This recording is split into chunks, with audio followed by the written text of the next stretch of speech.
bisa proyek independen. Sekelompok mahasiswa membuat proyek-proyek tertentu yang berguna pada masyarakat, itu juga bisa juga penelitian. Nah, inilah beberapa kegiatan yang saling terkait saya kira untuk kita pahami bagaimana asistensi mengajar dan kedudukannya dalam pencapaian indikator kinerja perguruan tinggi dan kita semua. Jadi, Bapak Ibu, baik dosen pembimbing maupun Bapak Ibu guru yang akan menjadi pendamping di lapangan nanti, kita perlu memahami konteksnya ini.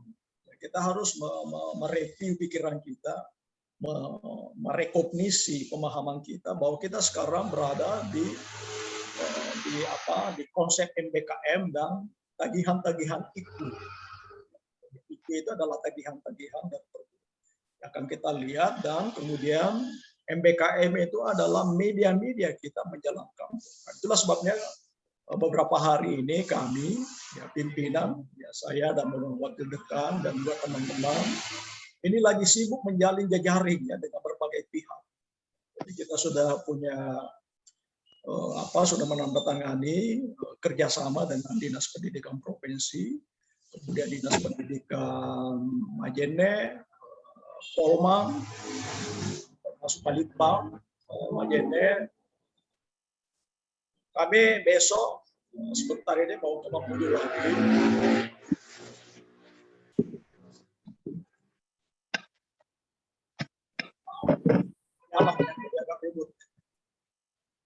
Akan menandatangani kerjasama dengan Kemenak, kantor Kemenak Provinsi, juga Dinas Pendidikan Mamuju.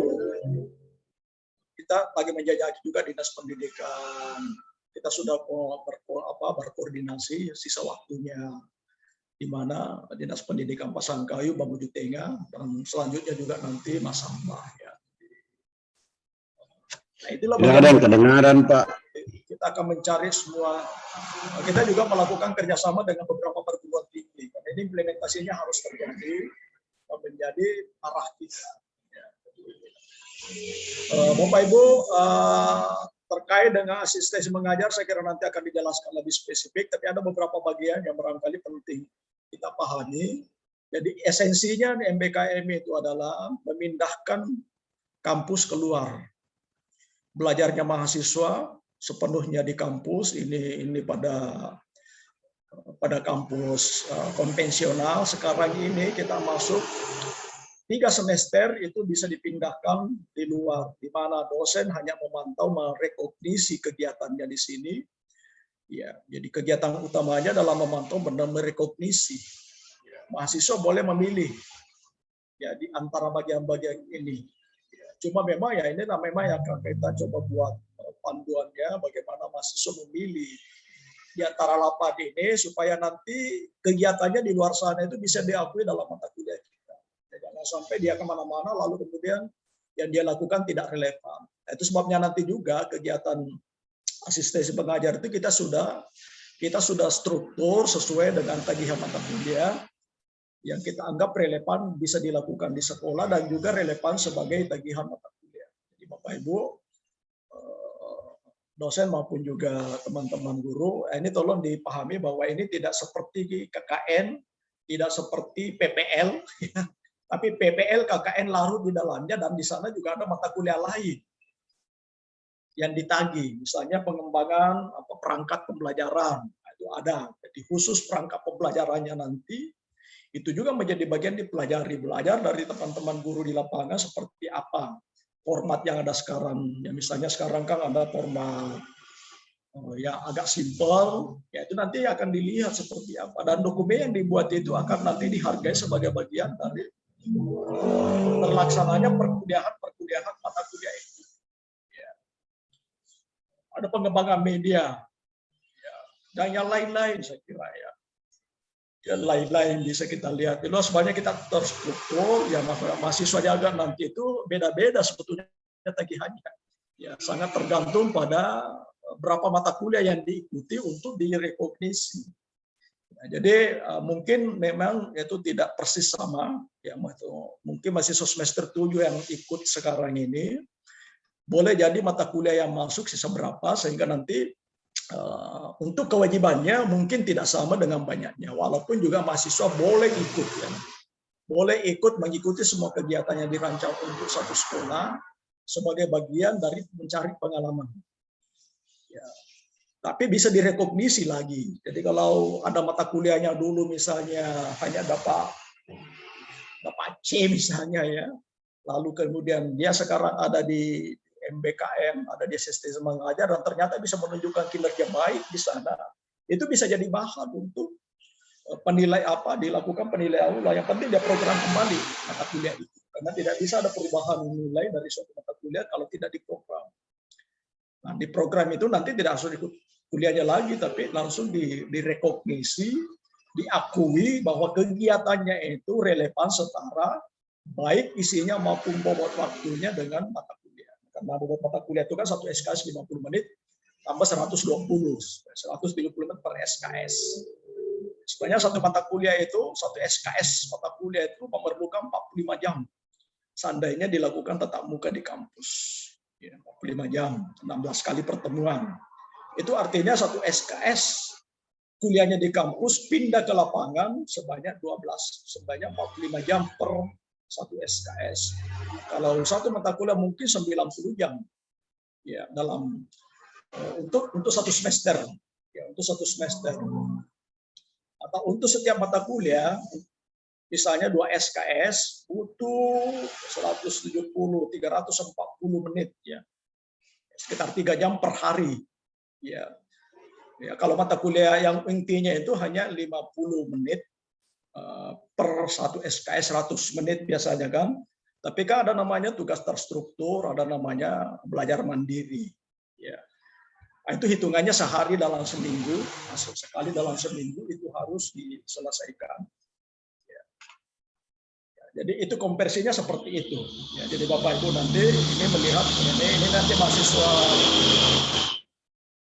kami akan ada di lapangan itu selama satu semester. Ya. Biasanya kan 2 bulan, PLP 2 bulan.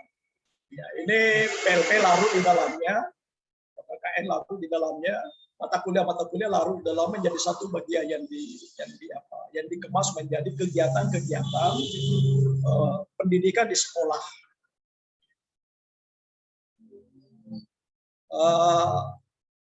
Ya, saya ingin menunjukkan ini bagian-bagian nanti yang terlibat. Tapi ini tahap kegiatan nanti di lapangan Bapak Ibu. Jadi tetap ada nanti identifikasi kebutuhan sekolah. Karena nanti ini kita tidak hanya datang dari kampus harus melakukan A, B, C, D. Harus menyesuaikan juga di sekolah itu apa sih butuhnya. Ya. Jadi ada bagian-bagian nanti akan dispesifikasi, ya koordinasi dengan para pihak di sekolah, pemetaan kebutuhan, sinkronisasi dengan capaian pembelajaran dan tagihan mata kuliah. Ya.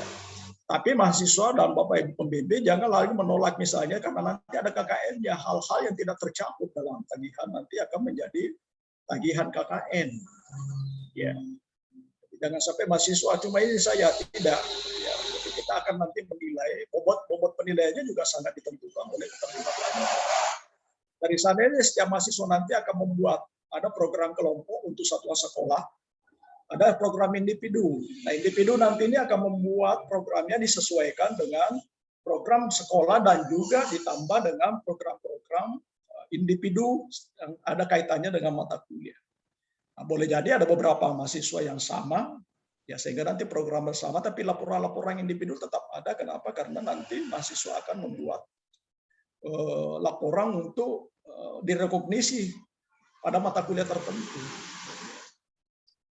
Nanti ada rapat atau seminar sekolah dilakukan untuk menyepakati atau apapun nanti bentuknya ya Pak FGD, ini tergantung sekolah nanti akan membuat seperti itu, dan ada penetapan program individu dan kelompok ya, yang ada di sekolah. Ya. Ini mudah-mudahan ini bisa dilakukan sambil jalan, karena ini juga kasif. Karena ke depan kita berharap program ini akan berjalan sesuai dengan kalender sekolah. Ini kita agak lambat mulai itu karena ya memang ini juga baru kita mencoba menggodok percepat dilakukannya sehingga penyiapan kerjasama dengan para pihak itu juga baru bisa kita lakukan. Tapi insya Allah kalau ini kita bisa menemukan polanya yang terbaik, ya kita berharap nanti tahun depan kita bisa memulai sesuai dengan kalender sekolah bulan 6, bulan 7 ya. Karena kalau dari kampus kan nanti bulan 9 kita mulai semester ganjilnya. Nah, setelah itu implementasi. Karena itu memang nanti harus dicari formulanya, sehingga setiap anak mahasiswa kita itu punya program. Sama kan setiap guru punya program pembelajaran. Nah, sekarang ini program pendidikan, bukannya pembelajaran.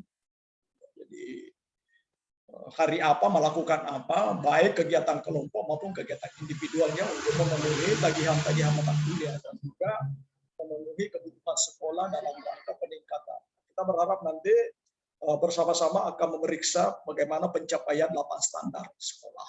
Ya, karena kita tahu bahwa beberapa sekolah kita di Sulbar ini masih bermasalah ya dalam pencapaian akreditasinya. Nah, kemudian mereka membuat laporan kelompok, yaitu semua siswa dalam satu kelompok sebagaimana KKN. Ada laporan individual itu kaitannya dengan laporan mata kuliah. Ya. Karena kalau dia ikut mata kuliah kan juga ada tugasnya. Ya, nah inilah barangkali teman-teman nanti di panitia, di tim gugus ini nanti mencoba membuat skema laporannya yang tidak memberatkan. Tapi saya berpikir sebetulnya kalau bisa ada 2 ya. Jadi yang satu itu dokumen-dokumen laporan yang merupakan kumpulan dokumen-dokumen kegiatan yang sudah dilakukan. Ya termasuk misalnya ada jurnal kegiatan harian di mana mencatat kegiatan sehingga nanti mahasiswa siswa melampirkan misalnya laporan yang individual itu bisa banyak tergantung. Kalau 5 mata kuliah yang dibikin berarti akan ada 5 laporan yang disiapkan untuk 5 mata kuliah. Walaupun isinya bisa jadi ada beberapa yang sama, ada yang berbeda, sangat tergantung pada tagihan mata kuliahnya. Mata kuliah apa? Misalnya mata kuliah A, laporan asistensi mengajar untuk rekognisi mata kuliah apa. Kemudian dikasih penjelasan, ini kegiatan yang relevan kegiatannya, lalu dibuktikan dengan lampiran-lampiran. Nah ini contohnya saya kira. Nah, setelah inilah akan menjadi penilaian dari para pembimbing, ya. Direkognisi oleh mata kuliah oleh dosen. Ya. Karena dosenlah yang bertanggung jawab terhadap penilaian mata kuliahnya. Itu sebabnya kita minta setiap dosen juga sudah memberikan daftar tagihan mata kuliah untuk jadi bahan kepada anak-anak kita. Jangan sampai ada mahasiswa tidak tahu. Dia ingin rekognisi mata kuliah A misalnya, ternyata tidak tahu apa sih yang diinginkan dilakukan berkaitan dengan mata kuliah A. Ya saya kira ini contoh ya. Ini kegiatan yang dilakukan di lapangan. Tapi ini nanti akan dilihat, misalnya di PBN kelas ini kan ada banyak aktivitas. Ya, kira-kira CP-CP mata kuliah apa nanti yang masuk? Pembelajaran remedial, mata kuliah apa yang ada kaitannya? Kalau ada bimbingan belajar khusus untuk anak-anak tertentu yang dilakukan baik di kelas maupun di luar kelas, ini relevan dengan mata kuliah apa saja. Ya. Dan berbagai hal ya, termasuk untuk guru peningkatan. Nah ini mahasiswa sebetulnya bisa nanti membuat asesmen, ternyata di sana guru-guru butuh pelatihan apa. Bukan dia yang melatih, tapi dosen. Jadi harapannya nanti sekolah nanti akan membuat surat permintaan tenaga dosen untuk melakukan apa di sekolahnya. Misalnya banyak teman-teman dosen agak kesulitan membuat PTK. Ini kesempatannya Bapak Ibu meminta saja tenaga dari kita. Ya. Sisa nanti itu persuratannya supaya teman-teman dosen juga mendapatkan pengakuan juga nanti kaitan dengan PKD-nya. Jadi dosen itu kan ada beban kerja, ya. Ada beban kerja dosen. Nah itu dokumen-dokumen itu diperlukan, ada permintaan. Lalu nanti ada surat keterangan telah melakukan. Sekaligus itu nanti akan jadi bagian untuk memenuhi tadi indikator ketiga, IKU. Ya. Nah ini contoh skema yang bisa kita lakukan sehingga kita maksimalkan betul keberadaan kita kerjasama ini selama 1 semester. Kita akan coba lihat betul bagaimana mengisinya dengan sebaik mungkin, bukan hanya mahasiswa yang hadir, tapi juga dosen hadir. Dan juga kita berharap nanti ada dari teman-teman dari lapangan juga, misalnya ternyata ada teman memiliki good practice misalnya dalam pengembangan media tertentu, ya, atau apalah yang bisa dikembangkan, nanti kita bisa undang ke kampus untuk menyampaikan ke mahasiswa kami bahwa seperti ini loh caranya di lapangan. Mungkin ada model-model pembelajaran yang misalnya diinisiasi oleh teman-teman, apalagi kalau sudah memenangkan misalnya kompetisi-kompetisi tertentu. Nah, ini tolong itu diidentifikasi supaya nanti pengalaman-pengalaman membuat dan keberhasilannya dalam menjalankan praktek-praktek terbaik itu nanti di-share di mahasiswa di kampus. Ya, apakah nanti kita undang secara luring atau secara daring, itu nanti akan kita lihat. Jadi asistensi mengajar itu bukan hanya mahasiswa yang mengajar, tapi juga saling mengajar nanti. Ada dosen misalnya, teman-teman guru di lapangan, ada bagian-bagian dari pelaksanaan kompetensi-kompetensi tertentu yang rasanya selama ini membingungkan, barangkali nanti bisa diskusi atau meminta.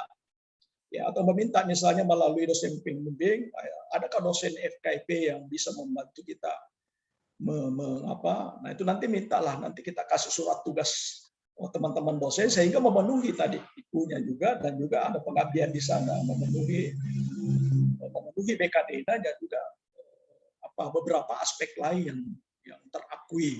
Ya. Nah, ini nanti ini pola konversi kita, kegiatan di asistensi mengajar itu harus relevan dengan mata kuliah. Walaupun tidak persis sama, jadi nanti mungkin saja aktivitasnya lebih besar daripada tagihan mata kuliah atau tagihan mata kuliah lebih besar. Nah, kalau ini lebih besar berarti ada bagian-bagian yang tidak terimplementasi di lapangan, nah itu nanti akan jadi tagihan tersendiri. Ya. Jadi misalnya ada CP tertentu dari satu mata kuliah, ya, hanya 70% yang bisa dilakukan di sekolah, berarti ada 30% yang harus dijadikan tempat di mana mahasiswa bisa memenuhi. Ya. Kalau ini lebih besar itu tidak ada masalah, karena bagian dari pengabdian kita tidak harus persis sama ya. Jadi hal terbaik itu kalau misalnya sebenarnya hanya separuh yang dari sini ini tidak apa-apa, dan kita melakukan 100% itu jauh lebih baik. Ya ini contoh.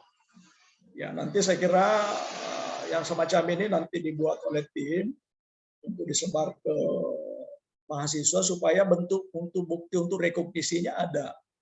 Pembekalan, ya. Apakah ikut pembekalan? Ada daftar hadir. Nanti berapa lama pembekalan itu nanti akan kita hitung jamnya ya supaya memenuhi tadi jumlah SKS dan isi. Kegiatan pembelajaran di kelas itu nanti berharap Bapak Ibu nanti tolong dibuatkan jadwal mereka, lalu ada jurnal kegiatan pelaksanaannya, ada daftar hadirnya juga.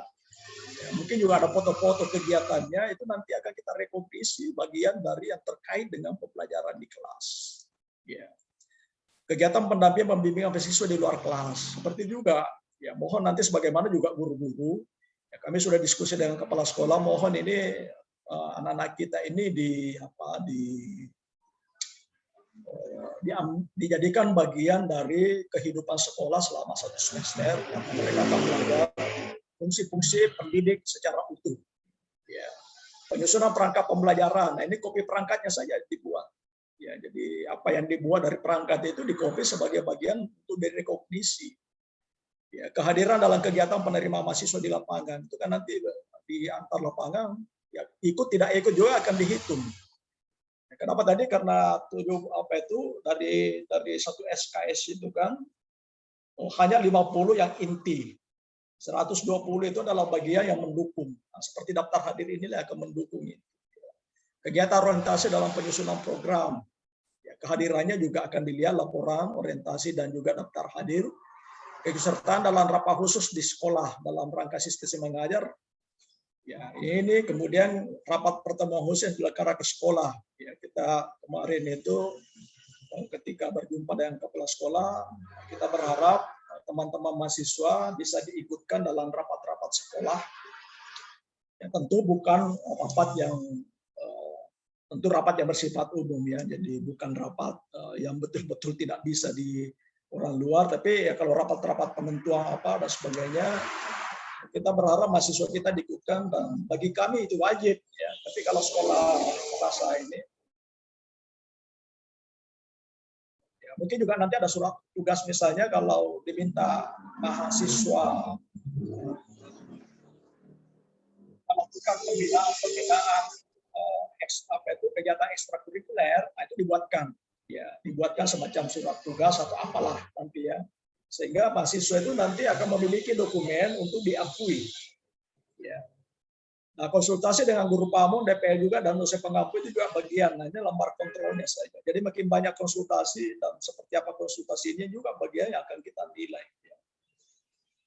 Kemudian kegiatan lain yang ada kaitannya dengan fungsi pendidikan di sekolah. Ya, kalau kerja bakti apa misalnya, silahkan nanti ini menjadi bagian. Ada foto, daftar hadir, atau dokumen terkait lain. Kemudian catatan hasil pertemuan dengan guru pamong dan DPL, dan daftar hasil penilaiannya, catatan hasil penilaian. Nah, ini contoh ya, dan ini bisa bertambah lagi aktivitas-aktivitas yang bisa direkognisi. Ya. Nah, inilah nanti akan dilampirkan sesuai dengan mata kuliah. Ya. Mungkin tidak semua, misalnya dari keikutsertaan ini dia mengikuti 10 kegiatan, ya, mata kuliah tertentu relevan dengan kegiatan 1 dan 2, mata kuliah lain kegiatan 3, mata kuliah lain kegiatan 4. Ya. Nah, ini memang ini Bapak Ibu dosen dan juga teman-teman Bapak Ibu guru pamong, ya ini kita coba cari sistem baru, ya, karena memang di Indonesia juga belum punya sistem yang baku. Nah, mudah-mudahan kita bisa menghasilkan justru sistem yang dipelajari orang lain. Ya, itu artinya kita mengabdi lebih tinggi dibanding orang lain, karena kalau kita bisa menghasilkan dokumen-dokumen contoh, ya, karena saya berharap juga tim nanti membuat penelitian terkait dipublikasi, ya.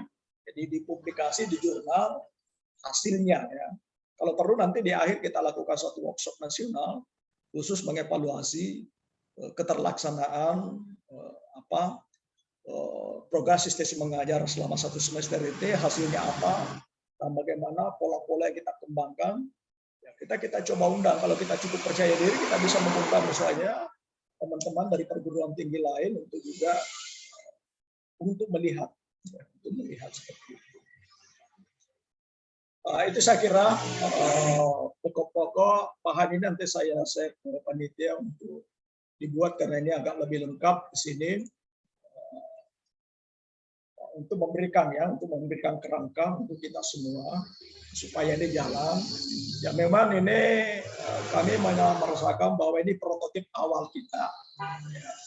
Dan bisa yang namanya juga pengembangan model nanti akan kita lihat, ya. Kita bisa nanti misalnya di lapangan ada bagian yang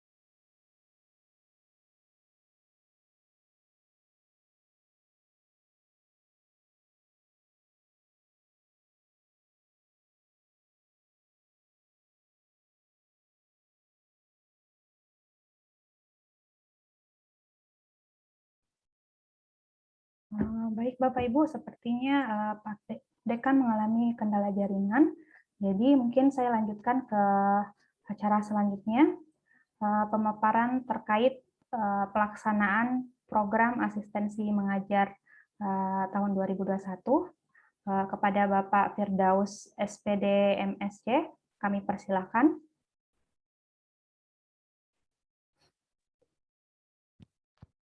Baik, terima kasih Ibu Lina. Mohon izin untuk share screen, bisa ya? Silakan Pak.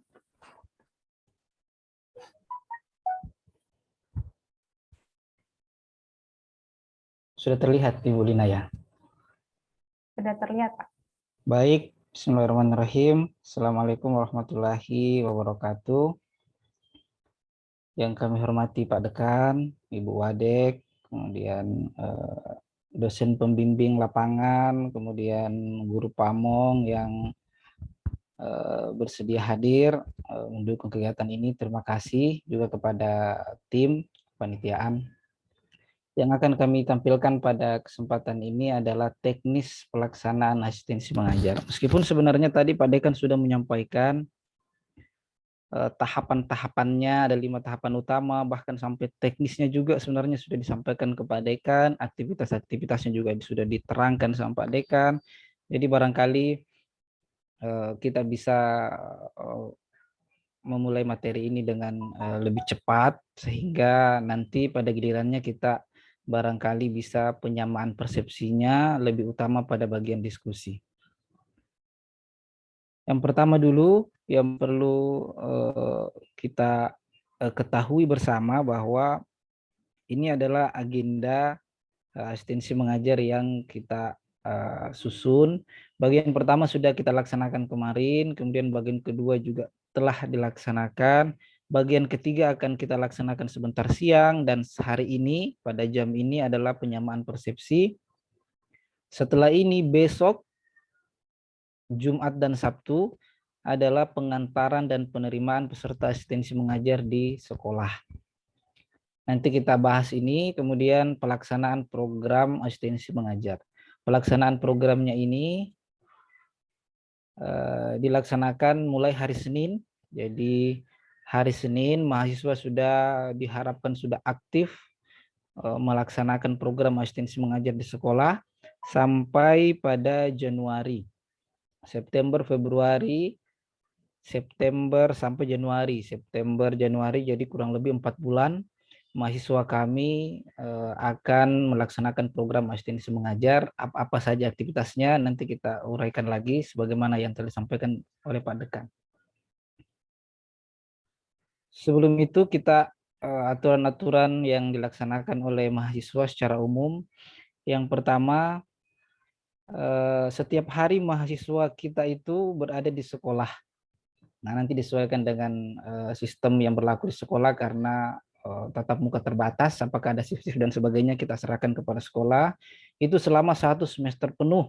1 semester penuh ini adalah 1 semester perguruan tinggi. Jadi Januari itu masih merupakan 1 semester di dalam kurikulum perguruan tinggi, masih bagian dari semester ganjil. Meskipun kita ketahui bahwa di sekolah bulan Desember itu sudah ujian akhir semester, penerimaan rapor, kemudian ada libur, dan Januari barangkali sudah masuk semester baru.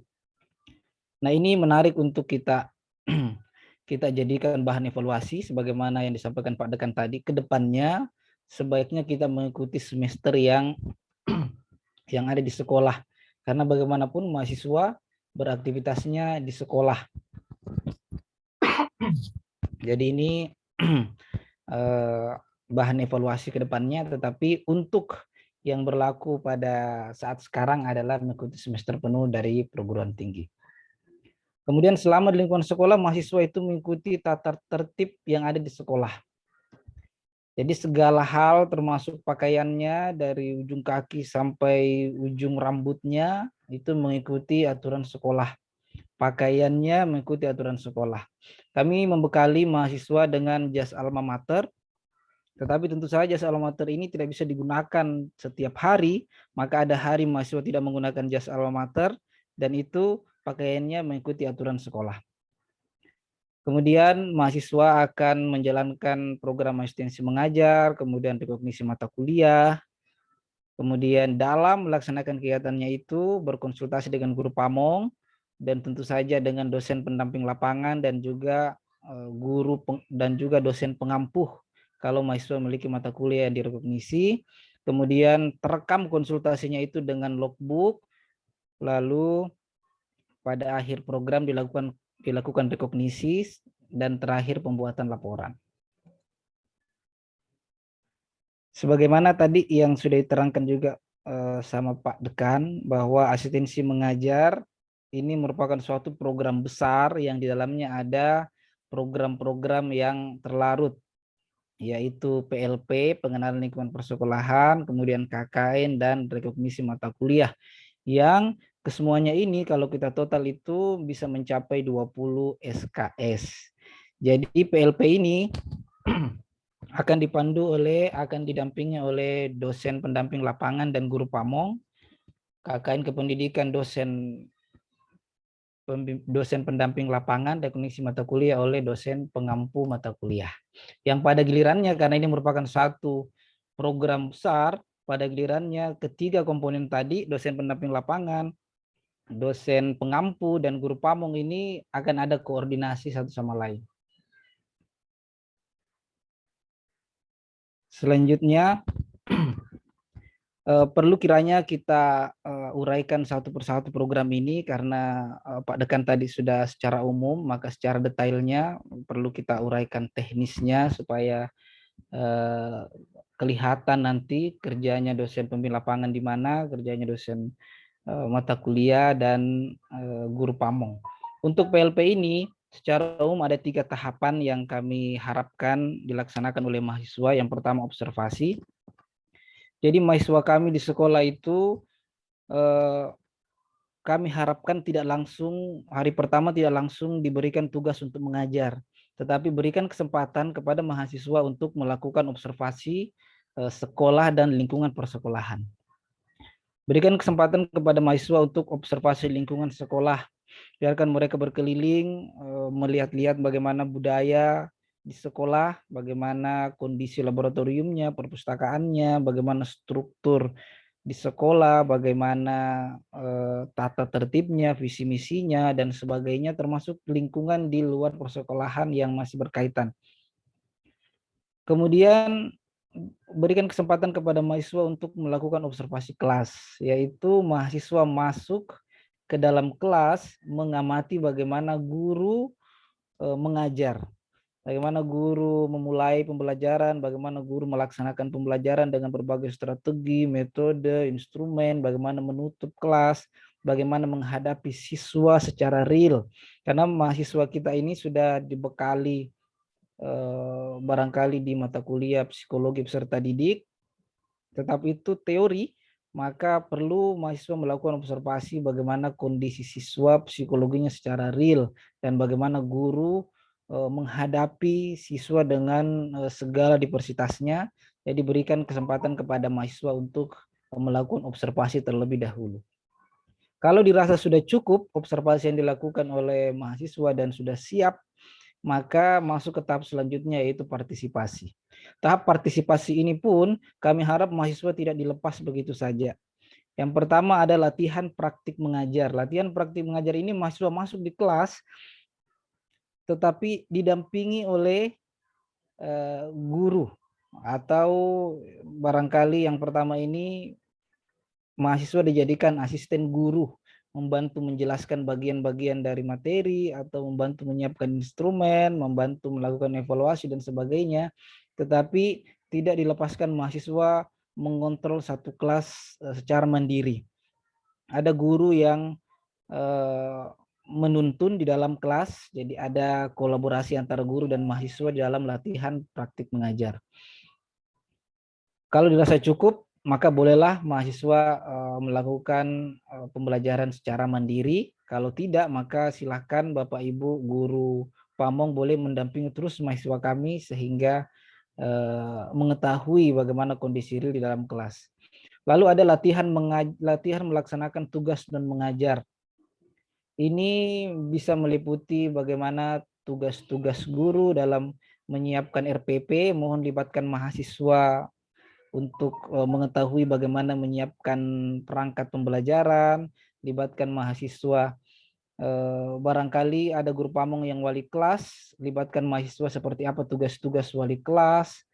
Ada ekstrakurikuler di sekolah, libatkan mahasiswa di sana. Ada program-program tambahan yang memungkinkan mahasiswa untuk terlibat, silakan libatkan mahasiswa supaya benar-benar tahu bahwa guru itu tidak hanya mengajar, tetapi banyak juga yang dikerjakan oleh guru yang non mengajar. Lalu ada ujian praktik mengajar. Ujian praktik mengajar ini semacam micro teaching, tetapi pesertanya real. Mahasiswa kita ini sudah melewati mata kuliah micro teaching, tetapi pesertanya adalah rekannya sendiri di kampus. Ya, maka ujian praktik mengajar ini adalah mengajar yang sesungguhnya, karena pesertanya adalah siswa-siswa di sekolah yang tidak diatur, jadi dengan segala diversitasnya. Mahasiswa kami ini teknisnya akan mengajar, ada RPP-nya dan seterusnya sesuai dengan sintaksnya. Dan di dalam kelas itu ada guru pamong dan ada dosen pendamping lapangan yang melakukan observasi dan memberikan penilaian. Lalu yang terakhir ada tahap ujian akhir PLP dan pelaporan. Nah, ini teknisnya nanti akan diuraikan oleh rekan kami Pak Aprisal bagaimana penilaian PLP secara keseluruhan.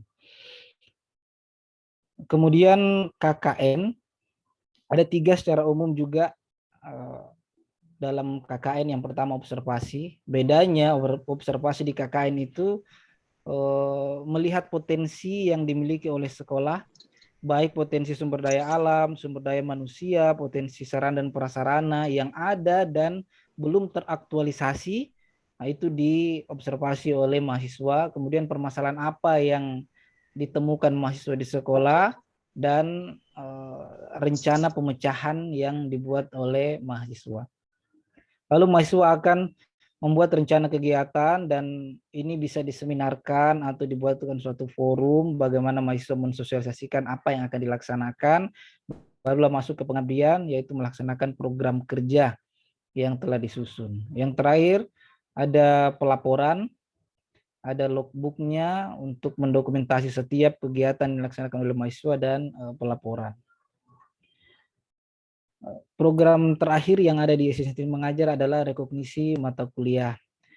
Tahapnya ini hanya 2, karena tahap pertama ini sudah dilaksanakan oleh dosen pengampu mata kuliah. Dosen pengampu mata kuliah sudah menyiapkan tabel-tabel rekognisi dengan alokasi waktunya, kemudian dosen pengampu juga sudah menyiapkan tagihan-tagihan mata kuliah yang akan dilaksanakan mahasiswa, sehingga pada program ini mahasiswa tinggal melaksanakan tagihan-tagihan tersebut. Kemudian melaporkan tagihan-tagihan itu dengan konsultasi melalui logbook dan membuat laporannya. Kemudian bagi yang penting pula disampaikan dalam teknis adalah tugas-tugas dari dosen pendamping lapangan dan guru pamong beserta dosen pengampu mata kuliah. Yang pertama, tugas-tugas dari dosen pendamping lapangan. Jadi yang pertama, Bapak Ibu dosen pendamping lapangan, mohon untuk mendampingi mahasiswa. Ini bertemu dengan Dinas Pendidikan sudah selesai di acara serah terima kemarin, ketemu dengan Dinas Pendidikan, tinggal ini mendampingi mahasiswa ke sekolah. Jadi jadwalnya besok dan lusa Bapak Ibu mohon untuk mendampingi mahasiswa, mengantar mahasiswa ke sekolah. Silakan komunikasikan dengan dosen pendamping yang lainnya karena ada lebih dari 1 dosen pendamping lapangan dalam satu instansi. Hanya saja sekolah-sekolah yang akan diantar oleh dosen pendamping lapangan itu untuk sementara ini tim membatasi yang diantar itu hanya wilayah Majene dan Polewali Mandar. Wilayah di luar itu yang barangkali cukup jauh bagi dosen untuk datang mengantar, boleh dilaksanakan secara hibrid, secara virtual menggunakan aplikasi Zoom dan sebagainya. Kemudian kita tugaskan dosen pendamping lapangan untuk melaksanakan komunikasi dengan mahasiswa bimbingan sekali seminggu. Sekali seminggu ini mahasiswa akan membawa logbooknya seminggu telah melaksanakan apa, kemudian dikomunikasikan dengan dosen pendamping lapangan untuk dibahas dan diberikan saran atau dan seterusnya diverifikasi. Kemudian dosen pendamping lapangan juga kami harapkan melakukan komunikasi dengan guru pamong paling tidak 2 kali selama program. Jadi kalau ada 4 bulan berarti ya sekali dalam 2 bulan lah dosen pendamping lapangan kita minta untuk melakukan komunikasi dengan guru pamong, itu minimal. Kalau Bapak Ibu dosen ingin komunikasi setiap bulan atau setiap pekan itu malah lebih bagus. Yang kami ingin hindari adalah kalau ada mahasiswa yang di akhir asistensi mengajar ini datang ke kampus dengan laporan yang lengkap, logbook yang lengkap, tetapi ternyata di sekolah dia tidak pernah masuk, sikapnya tidak baik dan seterusnya, maka harus ada komunikasi dosen pendamping lapangan dengan guru pamong. Kemudian kami harapkan dosen pendamping lapangan juga melakukan sharing session dengan seluruh mahasiswa bimbingannya sekali dalam 2 minggu. Jadi ini bisa dilaksanakan secara tatap muka, kalau memungkinkan secara daring juga silakan, tapi sharing session itu ada dan dokumentasinya ada. Kemudian memberikan rekomendasi, setelah konsultasi ada rekomendasi, kemudian memberikan penilaian akhir kepada mahasiswa, dan terutama kami minta juga kehadirannya untuk menilai tadi ujian praktik mengajar itu. Meskipun boleh sebenarnya dilaksanakan secara daring juga. Kemudian melakukan koordinasi dengan dosen pengampu mata kuliah mengenai mata kuliah yang direkognisi oleh mahasiswa. Dan yang terakhir, ini ada laporan. Kami minta juga dosen pendamping lapangan ada laporan yang dibuat. Barangkali ini baru, kemarin tidak diminta membuat laporan, tapi pada kali ini dosen pendamping lapangan kita minta untuk membuat laporan. Laporannya ada formatnya, ada sampulnya, kemudian sistematikanya. Nanti kita bagikan panduannya. Di sana ada sistematika yang silakan diikuti. Sederhana Bapak Ibu, tetapi ini perlu disampaikan di awal supaya dipersiapkan sedini mungkin. Kemudian dosen pengampu mata kuliah.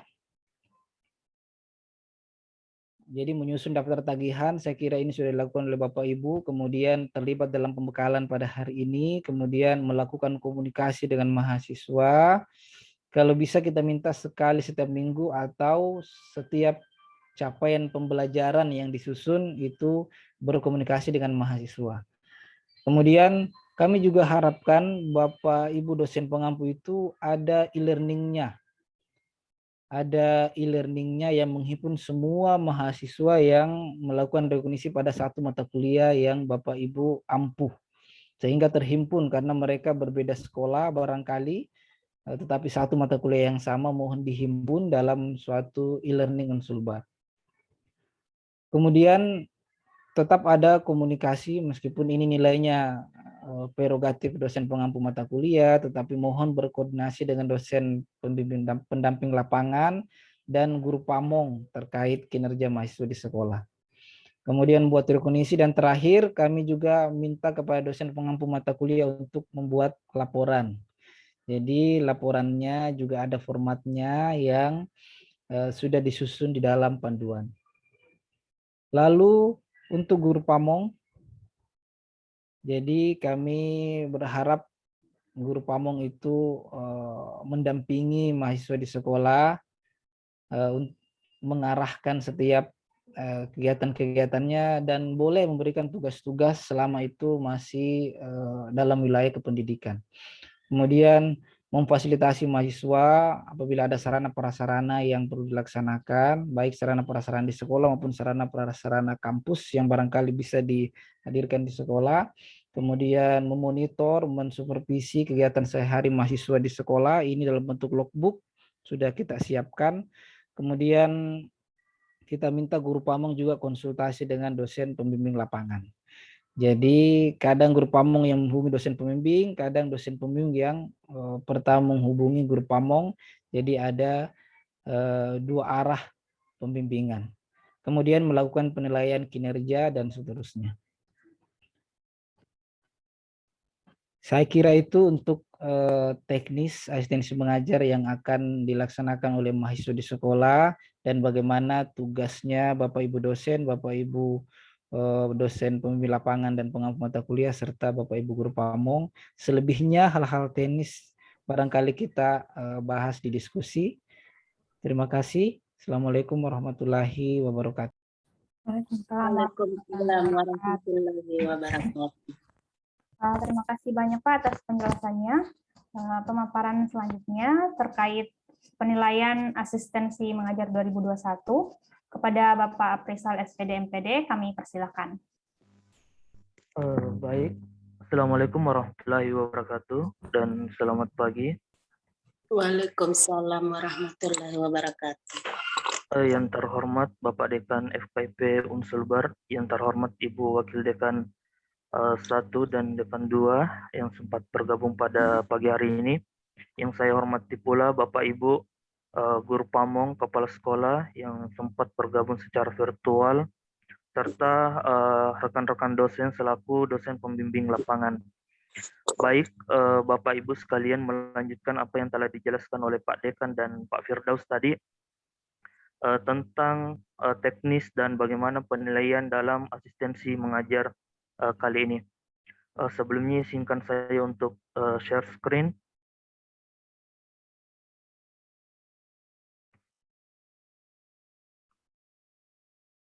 Baik.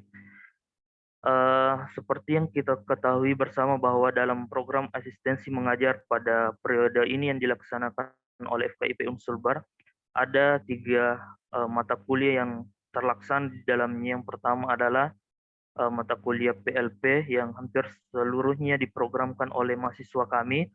Kemudian mata kuliah KKN yang diprogramkan oleh 2 program studi, yaitu program studi pendidikan matematika dan pendidikan biologi, serta mata kuliah lain yang akan direkognisi dari program studi, misalkan dari fisika yang telah memberikan mata kuliahnya, dan program studi pendidikan biologi juga ada mahasiswa yang akan merekognisi mata kuliahnya.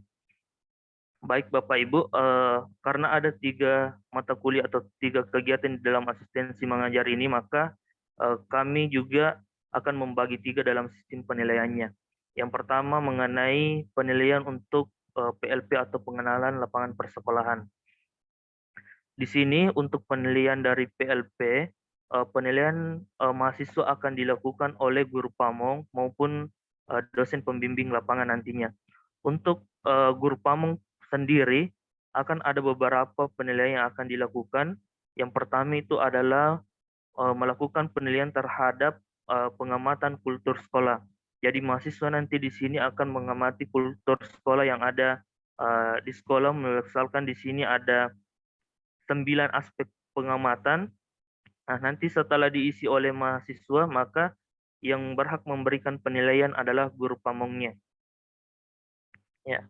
Kemudian yang kedua adalah mahasiswa juga diberikan kesempatan untuk melakukan observasi mengenai struktur organisasi dan tata kerja yang ada di sekolah. Dan di sini ada 2 aspek yang dinilai, kemudian yang diamati, kemudian nanti juga akan dinilai oleh guru pamong dari hasil pengamatan tersebut. Kemudian yang ketiga, yang akan dinilai oleh guru pamong adalah hasil pengamatan mahasiswa tentang visi misi sekolah. Jadi selain tadi ada struktur organisasi di sekolah, juga ada pengamatan visi misi di sekolah. Jadi ada juga 2 yang diamati oleh mahasiswa kami. Kemudian nanti kalau ada misalkan informasi atau catatan tambahan akan dituliskan, maka ini juga akan menjadi penilaian tersendiri oleh guru pamong. Kemudian selanjutnya untuk penilaian tersendiri oleh guru pamong adalah pengamatan tentang kegiatan kurikuler dan ekstrakurikuler yang ada di sekolah. Jadi ada 5 aspek yang akan diamati diobservasi oleh mahasiswa kami tentang pelaksanaan baik itu kurikuler ataupun ekstrakurikuler yang ada di sekolah. Apakah terlaksana atau tidak, bagaimana nanti deskripsinya. Setelah itu akan dinilai oleh guru pamong yang bersangkutan dari mahasiswa tersebut. Jadi ada 4 penilaian yang tersendiri yang dilakukan oleh guru pamong. Kemudian penilaian selanjutnya yang dilakukan oleh guru pamong beserta dosen pendamping lapangan terhadap mahasiswa kita. Yang pertama adalah menilai bagaimana kompetensi kepribadian dan sosial dari mahasiswa tersebut selama menjalankan program PLP di sekolah. Jadi di sini guru pamong bersama dengan dosen pembimbing melakukan penilaian terhadap aspek kepribadian dan sosial, di mana di sini ada 10 indikator yang dinilai dengan menggunakan skala seperti ini. Ada 4 skala, kemudian nanti di konversi nilai skor totalnya. Ya, jadi ada aspek 10 indikator tentang pengamatan kompetensi dan kepribadian dari mahasiswa tersebut. Kemudian yang kedua tentang penilaian guru pamong bersama oleh dosen pendamping lapangan adalah penilaian terhadap telaah kurikulum, strategi pembelajaran, sistem evaluasi dan pemanfaatan TIK dalam pembelajaran. Ya, sama penilaiannya menggunakan skala seperti ini, namun aspek-aspek yang akan diperhatikan dalam penilaian tersebut dibagi menjadi 8 aspek. Ya, dibagi menjadi 8 aspek, kemudian nanti dicari total skornya. Kemudian yang selanjutnya, selain yang 4 tadi, guru pamong juga memberikan penilaian kepada mahasiswa tentang kemampuan mahasiswa tersebut dalam membantu untuk mengembangkan RPP. Jadi selain 4 tadi yang berkaitan dengan struktur sekolah, organisasi sekolah, kegiatan kurikuler, ekstrakurikuler yang berkaitan dengan pembelajaran, maka guru pamong juga menilai bagaimana kemampuan mahasiswa tersebut untuk membantu mengembangkan RPP yang ada di sekolah. Di sini ada 5 indikator atau aspek penilaian yang akan dinilai oleh guru terhadap mahasiswa kami. Kemudian yang terkait dengan pembelajaran juga tentang penilaian latihan mengajar, seperti yang tadi dijelaskan oleh Pak Firdaus bahwa setelah mahasiswa kami dirasa cukup untuk mengajar secara full di dalam kelas Bapak Ibu, maka nanti ada penilaian tersendiri untuk latihan mengajarnya. Maka latihan mengajar ini selain dinilai oleh guru pamong, maka juga akan dinilai oleh dosen pendamping lapangan. Kalau seperti yang tahun lalu kami lakukan, karena masa pandemi, maka kami memberikan kemarin 3 opsi kepada mahasiswa untuk penilaian latihan mengajar ini. Yang pertama itu ada penilaian, artinya guru atau dosen pembimbing lapangan langsung masuk atau ikut bergabung dalam kelas yang diselenggarakan oleh mahasiswa. Kemudian yang kedua membuat video simulasi pembelajaran, dan yang ketiga itu opsinya adalah memvideokan dirinya saat mengajar. Tetapi mungkin karena kita sudah bisa tatap muka secara terbatas, maka guru pamong ataupun dosen pembimbing lapangan nanti dapat berkoordinasi untuk bersama-sama atau secara terpisah masuk untuk mengamati mahasiswa kita dalam mengajar. Dalam hal ini, ada 10 aspek atau indikator yang akan menjadi rambu-rambu dalam penilaian Bapak Ibu sekalian. Selanjutnya, ini format untuk penilaian ujian. Ini hanya dilakukan oleh dosen pendamping lapangan atau dosen DPL. Jadi ada 4 aspek yang akan dinilai dengan bobotnya tersendiri. Nanti ini juga akan menjadi penilaian atau yang akan ditotal dari penilaian dosen pendamping lapangan. Kemudian selain terkait dengan tadi hal yang diamati atau diobservasi oleh mahasiswa maupun praktik pengajaran dan non pengajaran, mahasiswa juga tadi seperti yang dijelaskan oleh Pak Firdaus bahwa ada juga penilaian laporan atau laporan akhir yang akan dibuat oleh mahasiswa. Maka penilaian akhir untuk laporan ini dilakukan oleh dosen pembimbing lapangan. Jadi ada 5 komponen laporan yang akan dinilai dengan bobotnya masing-masing. Nanti kami akan share ini Bapak Ibu. Bapak Ibu akan bisa mendownloadnya di Google Drive kami.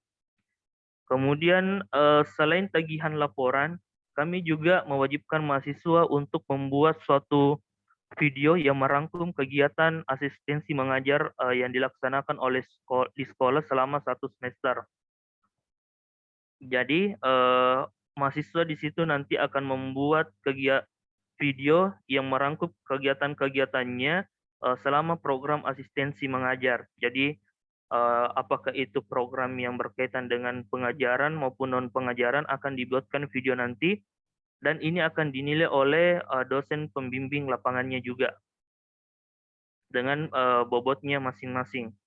Jadi ada 4 komponen yang dinilai pada laporan video tersebut. Kemudian rekapitulasi nilai dari baik itu dari dosen pembimbing lapangan maupun guru pamong. Kalau tadi guru pamong secara keseluruhan ada 8 komponen yang akan dinilai.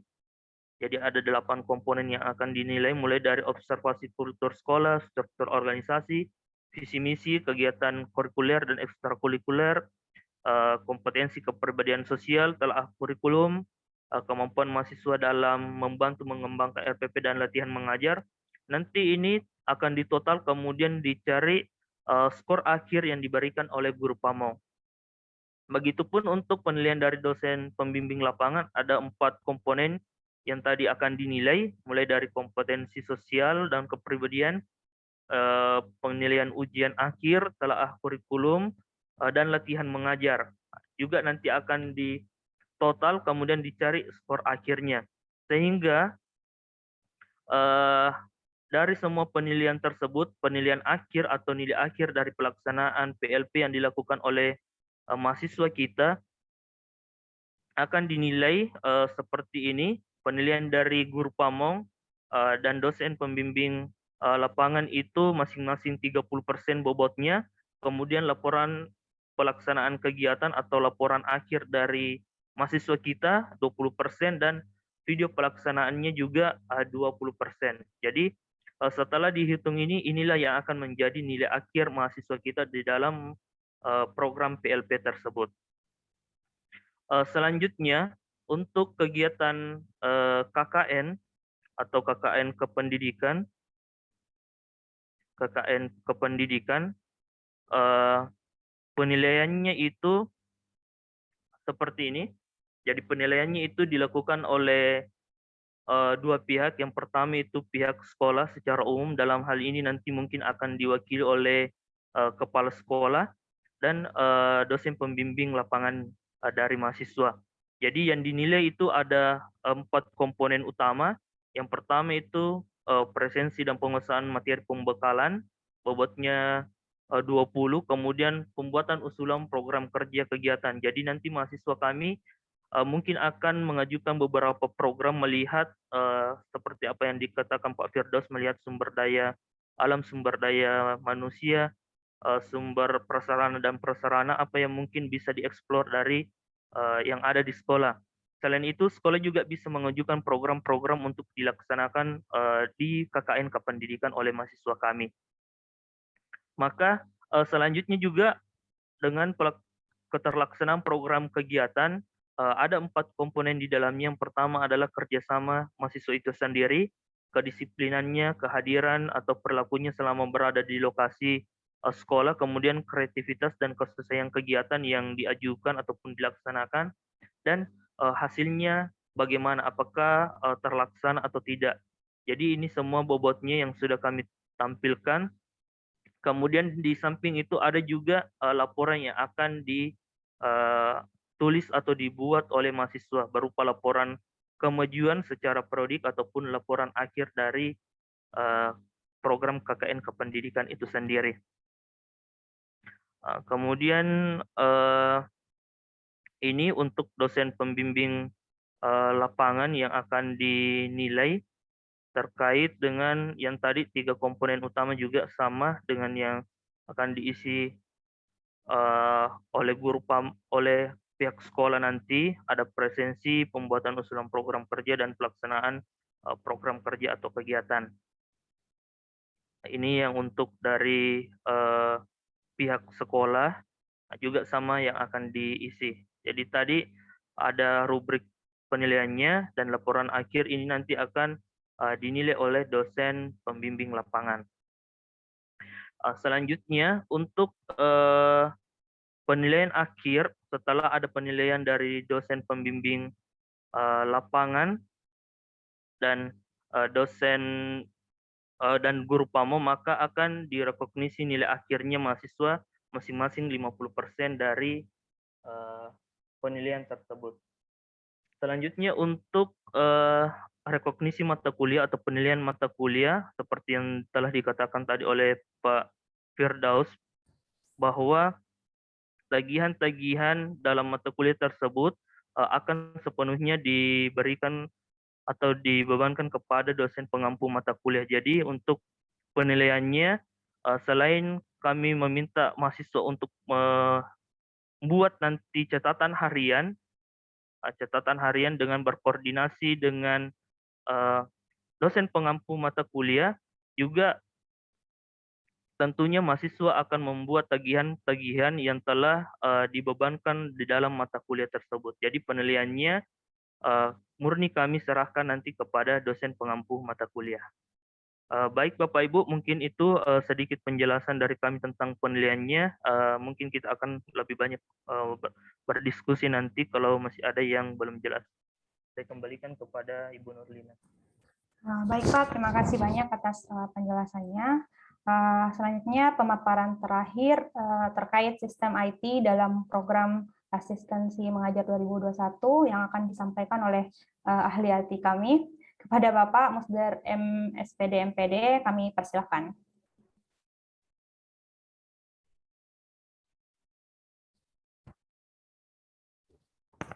Baik, bismillahirrahmanirrahim. Assalamualaikum warahmatullahi wabarakatuh. Selamat pagi menjelang siang. Yang terhormat Bapak Dekan FKIP Dr. Abdullah Pandan MPD, Ibu Wakil Dekan bidang akademik dan kemahasiswaan, Bapak Kepala Sekolah, Bapak Kepala Madrasah, para guru pamong mata pelajaran, dan Bapak Ibu dosen lingkup FKIP. Baik, kali ini saya mendapatkan amanah dari teman-teman untuk bagaimana menjelaskan untuk format penilaian video. Sebenarnya untuk format penilaian video ini banyak tagihannya ke mahasiswa Bapak Ibu. Jadi saya melanjutkan tadi penjelasan dari Pak Aprisal tentang format penilaian video. Jadi untuk komponen pelaporan video, jadi kita mengambil 4 komponen. Yang pertama, alur kegiatan yang dipaparkan, yaitu memuat bagian-bagian dari kegiatan yang dilaksanakan selama program asistensi mengajar. Yang kedua, deskripsi kegiatan asistensi mengajar. Yang ketiga, kreativitas dan menarik videonya. Kemudian yang keempat adalah kualitas gambar dan suara. Jadi keempat komponen ini nilai maksimumnya masing-masing ya 25. Selanjutnya ini adalah penyebaran dari komponen tadi. Untuk alur kegiatan, mahasiswa bisa memasukkan dalam videonya itu tentang proses semua pelaksanaan asistensi mengajar. Apa yang dilakukan mahasiswa selama proses pelaksanaan asistensi mengajar itu dibuat dalam satu video. Apakah tadi saat pelaksanaan observasi, ataukah pada saat praktek mengajar di kelas ataupun secara daring. Kemudian ini salah satu mata kuliah pelaksanaan KKN dan pelaksanaan kokurikuler dan ekstrakurikuler. Jadi kegiatan ini mahasiswa kita bisa memasukkannya ke dalam video asistensi mengajarnya. Kemudian yang kedua, komponen yang kedua tentang deskripsi kegiatan. Nah, jadi videonya juga akan memuat tentang identitas mahasiswa, nama lengkapnya, NIS-nya, program studinya. Kemudian tempat pelaksanaan PLP-nya nanti atau tempat KKN-nya nanti di mana. Kemudian sarana dan prasarana sekolah, ini bisa pada saat observasi mahasiswa akan melihat itu. Kemudian proses mengajar sinkronius dan asinkronus. Kemarin mahasiswa kita ada yang melaksanakan secara sinkronius dan ada juga yang asinkronus dengan menggunakan beberapa platform pendidikan, menggunakan Google Classroom dan beberapa media lainnya. Kemudian mahasiswa juga memasukkan dokumentasi kegiatan di luar pengajaran, misalnya dalam pembimbingan peserta didik dalam bentuk kegiatan OSIS ataukah olimpiade, ini bisa dilibatkan. Kemudian yang ketiga, komponen yang ketiga, kreativitas dan video yang menarik. Jadi untuk video ini kita meminta kepada siswa untuk membuat 10-15 menit video. Jadi untuk 10 menit ini, karena kalau di bawah 10 menit, jangan sampai kegiatan mahasiswa pada saat asistensi mengajar ini tidak padat. Jadi dengan durasi 10 menit ini diharapkan bisa mencakup semua kegiatan yang telah dilakukan mahasiswa. Dan kalau di atas 15 menit juga, khawatirnya dalam proses penguploadan video nanti, karena diupload dalam YouTube kanal unit pelaksana, khawatirnya akan lama terupload karena jeleknya jaringan. Nah, kemudian yang kedua adalah teknik pengambilan gambar dan editing. Nah, untuk pengambilan gambar dan editing, ini sekreativitasnya mahasiswa, karena pada saat sekarang ini sudah banyak aktivitas di media-media yang telah di-upload sebelumnya oleh mahasiswa. Ini kreativitasnya mahasiswa, Bapak Ibu sekalian. Kemudian yang ketiga, video menampilkan seluruh kegiatan selama asistensi mengajar. Nah, ini apa-apa tadi yang telah dijelaskan rekan, kegiatan pelaksanaannya mahasiswa di sekolah, itu dimasukkan semua. Suara dan gambar jelas, dan ini ya, yang like dan komen video. Biasanya kalau mahasiswa mengupload videonya, itu dia sendiri yang nonton videonya, tidak dinonton sama teman-temannya, dosennya, atau bahkan yang siswa yang telah diajarnya. Kita berharap nanti video yang diupload mahasiswa itu bisa di-like, di-komen oleh para peserta didik. Kita berharapnya begitu, Bapak Ibu. Kemudian yang terakhir, kualitas gambar dan suara, ya jelas ya, ada ini setiap gambar, biasanya mahasiswa kalau mengupload video ada gambar, kita tidak tahu gambar itu apa. Makanya ada keterangan gambarnya apa. Kemudian dalam videonya suara mahasiswanya juga jelas apa sih kegiatan yang dilakukan mahasiswa di dalam video itu.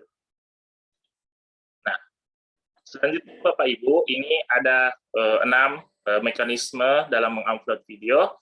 Yang pertama, mahasiswa menerima undangan melalui email. Kedua, mengupload video, menuliskan deskripsi video, kemudian menandai video sebagai video publik, kemudian mengecek hak cipta, dan terakhir adalah mendapatkan link. Jadi untuk mekanisme uploadnya, ini yang pertama, mahasiswa akan menerima undangan, ya, menerima undangan melalui email dari unit PLP FKIP Unsulbar. Kemudian mahasiswa akan mengklik terima undangan. Mahasiswa akan menerima undangan, maka diarahkan langsung ke dashboard dari channel YouTube unit PLP FKIP Unsulbar. Nah, setelah di dashboard ini, maka akan terlihat dia masuk sebagai editor. Jadi mahasiswa bisa mengupload video pelaksanaan asistensi mengajarnya. Nah, di bagian atas ini, di sebelah sudut kanan atas ada upload video. Kemudian akan mencari di mana tempat drive video disimpan oleh mahasiswa. Setelah itu, ini adalah detail, jadi judul dari videonya ini mahasiswa, formatnya adalah nama lengkap, kemudian NIM-nya, kemudian dari program studi mana, dan ini adalah program asistensi mengajar Universitas Sulawesi Barat. Kemudian di bawahnya ada kolom deskripsi mahasiswa, formatnya yaitu program asistensi mengajar Universitas Sulawesi Barat, ada nama lengkapnya, NIM-nya, program studi, tempat pelaksanaan, asistensi mengajar, SMP, SMA, sederajat, dan deskripsi kegiatan apa-apa saja yang telah dilakukan oleh mahasiswa. Selanjutnya, setelah ini ya untuk keterangan, video ini tidak dibuat untuk anak-anak. Setelah itu akan ada pemeriksaan bahwa videonya sudah siap untuk upload. Ini adalah notifikasi untuk hak cipta. Jadi kita sekarang sudah ada undang-undang hak cipta elektronik. Semoga mahasiswa kita yang mengupload videonya itu terhindar dari hak cipta. Karena kemarin itu pengalaman banyak juga yang tidak lolos dari hak cipta. Nah, tapi bisa untuk videonya yang hak cipta, kalau terkena atau terdampak hak cipta ini tetap bisa terupload. Konsekuensinya hanya pada mahasiswanya videonya terhapus, bisa kapan saja dihapus oleh pihak kita. Kemudian setelah itu mahasiswa membuatnya sebagai video publik, dan yang terakhir Pak Ibu, mahasiswa akan mendapatkan link dari videonya, dan link inilah yang akan dilaporkan di dalam laporannya, dalam bentuk pelaporan nanti. Ya, mungkin itu cukup dari saya, Bu Lina. Nanti ke depannya ini memang untuk video tagihannya banyak ke mahasiswa Bapak Ibu. Baik, cukup sekian. Saya akhiri. Alhamdulillahirrahmanirrahim. Assalamualaikum warahmatullahi wabarakatuh. Waalaikumsalam warahmatullahi wabarakatuh. Terima kasih Pak atas penjelasannya. Baik Bapak Ibu, itu tadi beberapa penjelasan terkait pelaksanaan program asistensi mengajar tahun 2021. Selanjutnya kita lanjutkan ke sesi diskusi penyamaan persepsi. Mungkin dari Bapak Ibu dosen pembimbing dan guru pamong ada hal-hal yang disampaikan tadi kurang jelas atau mungkin ingin memberikan saran atau masukan terkait pelaksanaan asistensi mengajar ini. Silakan Bapak Ibu bisa langsung menggunakan fitur raise hand yang ada di bawah.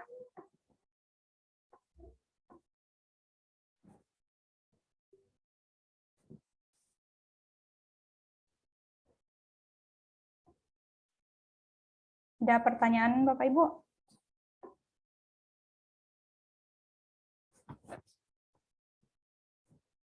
Oke, Bapak Basarudin dari SMA 1 Malunda, silakan diaktifkan audionya Pak. Oke Pak, silakan Pak.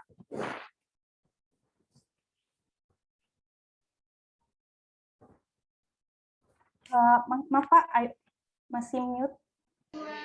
Ya, bismillahirrahmanirrahim. Assalamualaikum warahmatullahi wabarakatuh. Waalaikumsalam. Terima kasih atas kesempatan yang diberikan. Setelah pemaparan tadi, mulai dari awal materi sampai terakhir, sekira sudah ada kejelasan. Hanya beberapa hal yang ingin kami sampaikan, terkhusus bagi kami di SMA Negeri 1 Bunda, yang mungkin mahasiswa perlu tahu sebelum ke sekolah. Beberapa hari yang lalu itu ada beberapa orang yang sudah mengajukan ke sekolah kami terima terkait dengan kondisi kami di SMA 1 Malunda. Tentunya kita paham bersama pasca gempa yang lalu, beberapa sarana dan prasarana sekolah kami ya itu tidak maksimal untuk kami bisa gunakan, sehingga mungkin ada beberapa yang ingin kami tanyakan terkait dengan anak-anak kita dari mahasiswa ini. Ketika misalnya turun nanti di lapangan, apakah nanti mereka itu harus dikumpul di satu tempat gitu, semacam sekretariat begitu gitu. Idealnya memang bagusnya memang di dalam sekolah gitu. Hanya memang kondisi kami di SMA 1 Malunda itu tidak memungkinkan gitu. Pengalaman yang lalu ada beberapa perguruan tinggi yang telah mengutus mahasiswanya ke sekolah kami dengan hal yang sama. ya terpaksa kami harus carikan tempat di luar yang dekat dengan sekolah. Hanya nanti apakah kemudian pihak perguruan tinggi yang akan meninjau tempat itu atau diberikan kewenangan ke sekolah. Itu yang pertama yang kami perjelas. Yang kedua adalah terkait dengan guru PAMO gitu. Karena kami perhatikan ada kami beberapa bidang studi yang akan turun di lapangan nanti. Kalau tidak salah, kalau di Sema Malunda ada matematika, fisika, biologi, dan bahasa Inggris. Ya. Apakah itu per bidang guru PAMO itu per bidang studi, gitu? Atau kemudian apakah bisa dalam penunjukan guru PAMO itu, kalau saya lihat kan ada, kalau terkait dengan biologi, kalau tidak salah 4 atau 3 orang ya, yang di SMA 1 Malunda, apakah misalnya karena lebih dari satu gurunya, apa misalnya di pendidikan biologi ini, bidang studi biologi ini, bisa lebih dari satu guru pamunya. Gitu. Oke, itu kami perlu ada kejelasan, ya, supaya kami nanti sudah mempersiapkan. Dan terkait dengan juga bagaimana kami mengatur terkait dengan jam pembelajaran di sekolah. Mungkin itu saja. Sebenarnya juga kami sampaikan terima kasih yang sebesar-besarnya dalam menempatkan atau memilih kami sebagai tempat untuk pelaksanaan asistensi mengajar ini, karena kebutuhan kami terhadap keberadaan tenaga pengajar di sekolah ini sangat dibutuhkan. Jadi sekali lagi kepada pihak perguruan tinggi, sekali lagi kami ucapkan terima kasih yang sebesar-besarnya. Demikian, saya Assalamualaikum warahmatullahi wabarakatuh. Waalaikumsalam warahmatullahi wabarakatuh. Baik Pak, terima kasih banyak. Mungkin langsung saja saya persilahkan kepada teman-teman di unit program pengelola program asistensi mengajar. Ada yang mungkin bisa menjawab pertanyaan dari Bapak Basarudin dari SMA 1 Malunda? Oke, mungkin Pak Daniel selaku koordinator unit pengelola program asistensi mengajar bisa menanggapi pertanyaan dari Bapak Basarudin. Silakan Pak. Bu Nurlina. Baik, terima kasih Pak Basarudin SMA 1 Malunda. Sebelumnya kami juga sampaikan terima kasih Bapak untuk kesediaan sekolah Bapak ya, meskipun kami belum sempat berkunjung, insya Allah kalau ada waktu kami akan berkunjung ke sekolah Bapak. Ya, terima kasih banyak. Tadi mengenai yang pertama adalah tentang posko. Kira itu Pak yang kami tangkap. Ini meskipun di dalamnya Pak tadi disebutkan, meskipun Pak Dekan juga kemudian teman-teman tadi menyebutkan bahwa di dalam sini ada unsur KKN-nya, untuk pelaksanaan asistensi mengajar tahun ini, untuk posko yang seperti biasa yang kita pahami KKN dan sebagainya, kan posko yang paling tidak posko nginap Pak, itu yang kami hindari saat ini dengan pertimbangan bahwa pandemi, sehingga di sekolah Bapak Ibu itu kami betul-betul menentukan siapa yang akan ditempatkan di sekolah Bapak Ibu. Kami sebisa mungkin menempatkan yang memang dekat. Jadi untuk di Malunda itu Pak, salah kami hanya tempatkan dari memang yang tinggal di Malunda, kemudian yang dari Ulumanda, kemudian beberapa adik-adik yang dari Tapalang, yang Pak yang agak kalau ke Mamuju agak jauh, sehingga lebih memilih untuk ke Malunda. Seperti itu. Kemudian untuk yang di sekolah Pak, untuk PPL-nya sebenarnya kami harapkan seperti itu Bapak. Kira-kira karena ini kan nanti adik-adik kita akan banyak berinteraksi lebih banyak di sekolah, juga mungkin kami berharap seandainya ada dari sekolah mungkin ada ruangan atau apa yang bisa ditempati adik-adik. Tapi dalam kondisi tentu kami sesuaikan dengan kondisi di sekolah Bapak Ibu, termasuk di sekolah di kami pahami situasinya. Nanti saja adik-adik bisa berdiskusi Pak, kira-kira. Jadi untuk diskusinya, nah bisa mereka mungkin di apa secara di outdoor seperti itu pun nanti akan disesuaikan dengan kondisi di sekolah Pak, kira-kira kalau mengenai tempatnya. Tapi kami akan sangat berterima kasih misalnya kalau memang ada tempat untuk adik-adik kami untuk misalnya menyelesaikan apa laporan-laporannya dan sebagainya. Jadi kami harapannya seperti itu Pak. Seperti meskipun kami sebenarnya juga menyesuaikan. Nah juga karena sebentar kan pembekalannya untuk mahasiswa. Ini juga Pak, karena kan ini kan masih situasi pandemi juga, kami juga terima kasih Bapak Ibu berkenan menerima adik-adik mahasiswa kami. Kami juga tentu berharap bahwa kami tidak jadi bagian masalah. Artinya bahwa kami berharapnya bahwa adik-adik ini juga tidak dalam masa pandemi kan. Kita tidak tahu bagaimana ya kita mengantisipasi seperti itu. Sehingga mungkin juga adik-adik akan kami sebentar pada saat pembekalan kami tekankan untuk tidak terlalu banyak kumpul Pak, kira-kira seperti itu, atau berkumpul atau nanti shifting tempatnya itu akan disesuaikan seperti itu Pak Kepala Sekolah. Dan kurang lebihnya. Kemudian yang kedua, untuk soal mata apa tadi dosen guru pamong ya Pak ya, yang soal guru pamong, apakah boleh lebih dari satu Pak ya, maksudnya lebih dari satu guru pamong.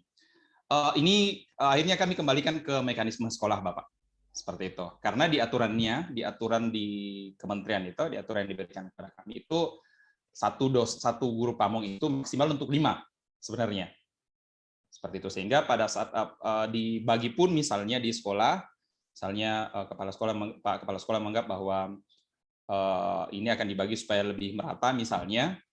Nanti kan juga akan berkaitan dengan kinerjanya sekolah, itu boleh, tidak masalah Pak, seperti itu. Yang jelasnya kami menggunakan proporsi itu Pak, jadi proporsi maksimal menghandle lebih dari 5 mahasiswa untuk satu sekolah. Ya, seperti itu kira-kira Pak Kepala Sekolah. Oke, makasih banyak Pak. Balik ke Bu Nurlina. Oke, terima kasih Pak. Selanjutnya ada Ibu Erni Burhanuddin dari SMA 1 Wonomulyo. Silakan Bu. Maaf Bu, audionya belum diaktifkan. Ya. Bismillahirrahmanirrahim. Assalamualaikum warahmatullahi wabarakatuh. Waalaikumsalam warahmatullahi wabarakatuh. Maaf, suara saya sudah jelas barangkali? Jelas Bu. Iya, makasih. Terkait tadi dengan penjelasan yang diberikan dari Pak Dekan, kemudian pemateri berikutnya ada beberapa hal yang kami tanyakan. Jadi yang kami tanyakan ini sebenarnya pertanyaan kami ini ada juga yang tadi sudah ditanyakan oleh penanya pertama, alhamdulillah sudah dijawab. Nah, kemudian yang kedua tentang metode pembelajaran. Nah, sekarang kan metode pembelajarannya itu adalah PTM terbatas. Nah, tadi di pemateri tadi itu dikatakan bahwa observasi di kelas. Nah, berarti nanti ini mahasiswa nanti ini akan di kelas saja. Berarti pada saat daringnya, karena kebetulan kami pakai blended, artinya masih ada daring. Apakah mahasiswa juga tidak ikut dalam pembelajaran daring di sini? Kenapa? Karena kalau misalnya tatap muka saja, tentu kan kalau ada daringnya, tentu di daringnya itu berlanjut materinya. Nah, berarti materi yang akan disampaikan itu pastinya kan terpotong-potong ketika gurunya masuk di daring, kemudian siswanya sampai di mana kemarin daringnya Bu? Misalnya seperti itu. Nah, itu yang kami tanyakan. Apakah mahasiswa ini tidak berperan juga nanti di daringnya dengan artinya sekalian seperti itu. Kemudian yang kedua tentang ada juga kegiatan tadi ekstra kurikuler. Nah, sementara kita masa pandemi seperti ini, tentu kegiatan di sekolah itu sangat kurang daripada ekstra kurikulernya. Bagaimana dengan, saya mikirnya untuk mahasiswa ini dengan kegiatannya nanti yang dihubungkan dengan ekstra kurikuler tersebut, seperti itu. Terima kasih. Baik, terima kasih Ibu. Mungkin saya persilakan kepada Pak Firdaus ya, selaku yang menjelaskan tadi terkait teknik pelaksanaan. Oke, silakan Pak Firdaus. Baik, terima kasih Ibu Lina. Jadi yang pertama tadi, mohon maaf videonya tidak aktif karena sedang bermasalah di tempat saya. Yang pertama tadi observasi kelas. Jadi barangkali lebih tepatnya observasi proses belajar mengajar Bapak Ibu ya.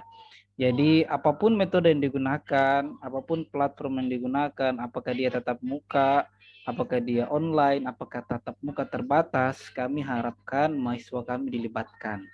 Jadi betul yang disampaikan supaya tidak ada materi yang terputus atau informasi yang simpang siur. Jadi mohon dilibatkan mekanisme apapun yang diterapkan di sekolah, mohon mahasiswa kami dilibatkan beradaptasi dan mengetahui secara realnya seperti itu. Karena dengan situasi sekarang saya kira banyak sekali inovasi-inovasi yang dilakukan yang tidak didapatkan oleh mahasiswa kita di kampus. Nah itulah perannya saya kira mahasiswa kita untuk terjun langsung ke lapangan. Lalu yang kedua tadi, mohon maaf apa Bu Lina ya?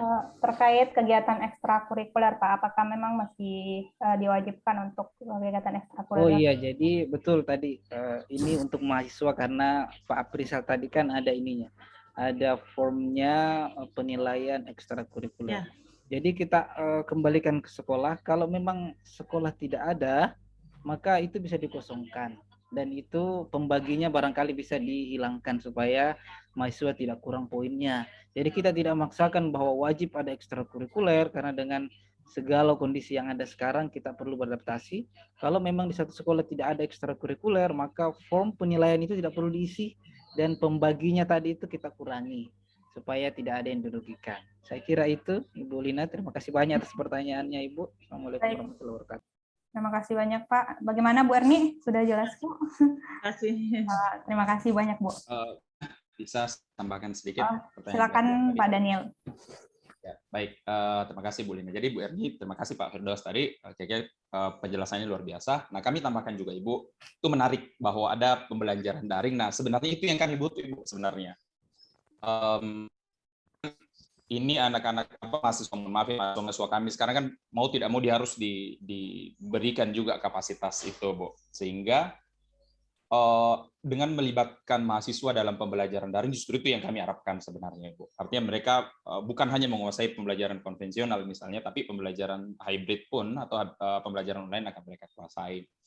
Dan ini kan harapannya Ibu juga Bapak Ibu sekalian di sekolah bahwa kami berharap seperti yang Pak Firdaus tadi di pemaparannya bahwa di awal kan sesuai dengan dalam teknis pelaksanaan itu adik-adik kami ini diharapkan untuk melakukan observasi terlebih dahulu Ibu. Jadi dipandu dulu seperti itu. Sehingga salah satu bentuk adaptasinya dengan sekolah, jika pun sekolah ternyata menggunakan model hybrid dalam pembelajaran atau online, maka mahasiswa diharapkan bisa melihat itu dulu Ibu, seperti itu. Sehingga nanti pada saat dia sudah akan masuk ke praktik pembelajaran terbimbing setelah melalui fase observasi dari Ibu sebagai guru pamong, mahasiswa tidak akan kagok dan akan lebih beradaptasi dengan itu. Tentu saja juga Bu, termasuk pada pengembangan perangkat pembelajarannya, pada persiapan pembelajarannya Ibu misalnya membuat adik-adik kami mohon dipandu juga untuk membuat bagaimana sih merancang pembelajaran daring, bagaimana sih RPP pada pembelajaran yang berbasis hybrid atau berbasis online misalnya. Nah, itu kami yakin bahwa Bapak Ibu di sekolah lebih menguasai ini sehingga akan sangat penting untuk adik-adik kami dibantu. Adik-adik kami menyerap informasi dan pembelajaran dari Ibu tentang ini sehingga nanti bukan hanya di sekolah saja, tapi nanti setelah selesai program mereka betul-betul akan secara komprehensif memperoleh apa yang menjadi target dari asistensi mengajar. Kira seperti itu Ibu modelnya. Jadi kami tentu berharap bahwa sekolah akan sangat membimbing adik-adik kami ini bukan hanya dalam pembelajaran konvensional, misalnya karena sekarang PTM tatap muka terbatas sudah mulai dilakukan. Tapi dalam hybrid pun, karena ya mau tidak mau ke depan pembelajaran hybrid, pembelajaran daring itu akan menjadi sesuatu yang sudah jadi pakem mungkin dalam pengajaran ke depan. Saya kira seperti itu, Bu Erni dari SMA 1 Wonomulyo. Terima kasih, Ibu. Terima kasih, Pak Daniel, atas tambahannya. Bapak Ibu sekalian, masih ada pertanyaan?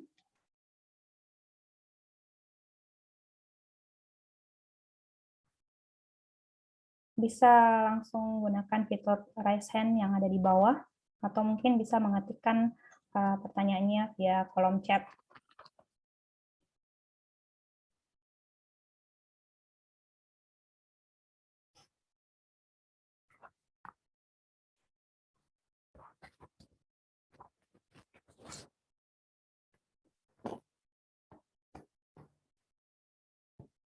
Bagaimana Bapak Ibu?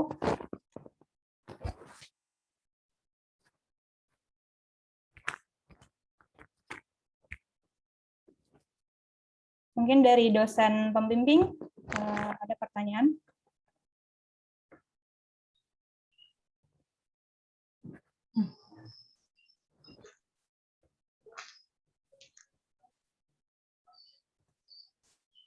Tabe. Ya, Bu. Jadi nanti ini kalau misalnya ada observasi untuk daring, observasi di kelas, itu berarti waktu untuk observasi, artinya waktu observasi itu nanti disesuaikan saja ya dengan ininya, tidak ditentukan bahwa observasinya itu 1 minggu seperti itu, 1 pekan, artinya disesuaikan saja waktunya barangkali. Ya jangan sampai sih observasinya terlalu lama, akhirnya terapannya, extend-nya itu di kelas, akhirnya kurang waktunya.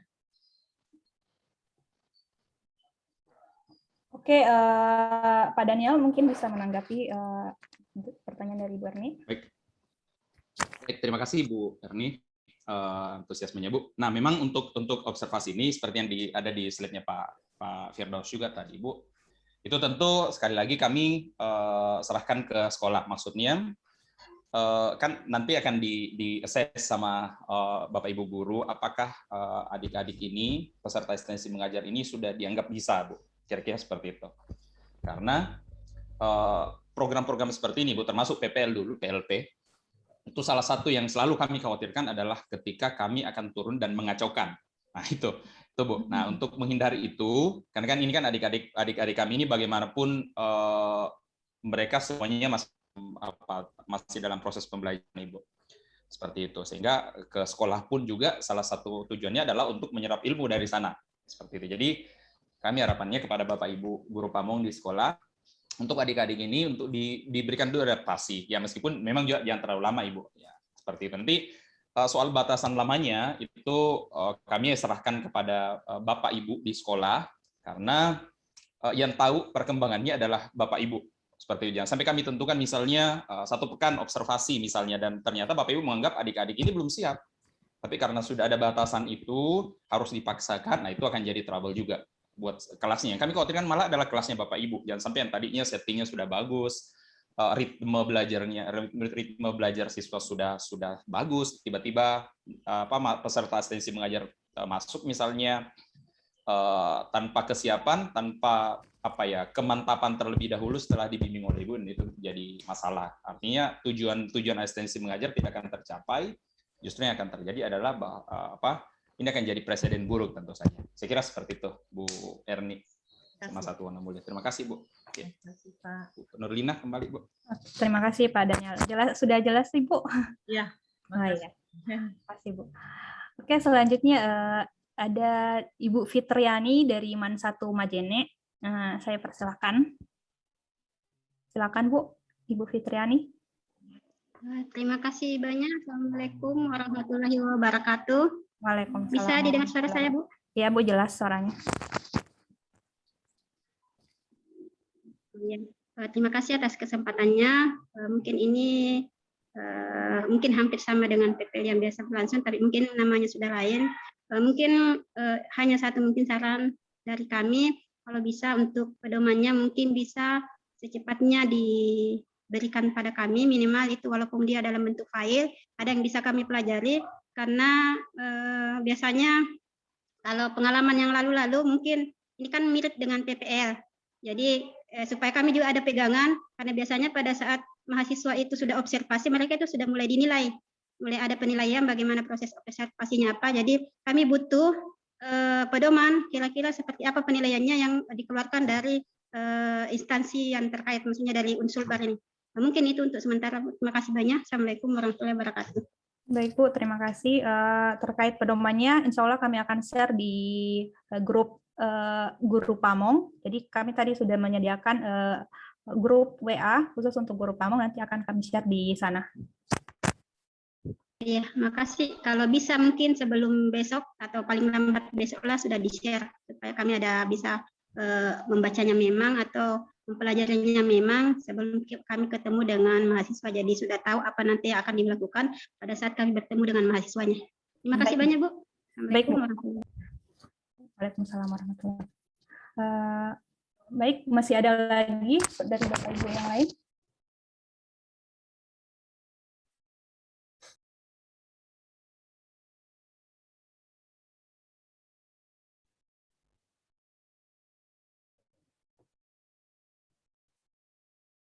Bagaimana Bapak Ibu dosen pembimbing, dari dosen pembimbing mungkin ada pertanyaan?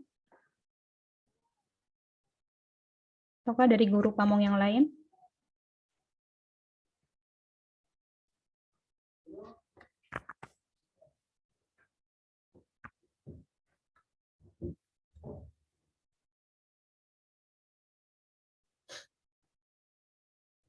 Oke, saya rasa sudah tidak ada pertanyaan lagi.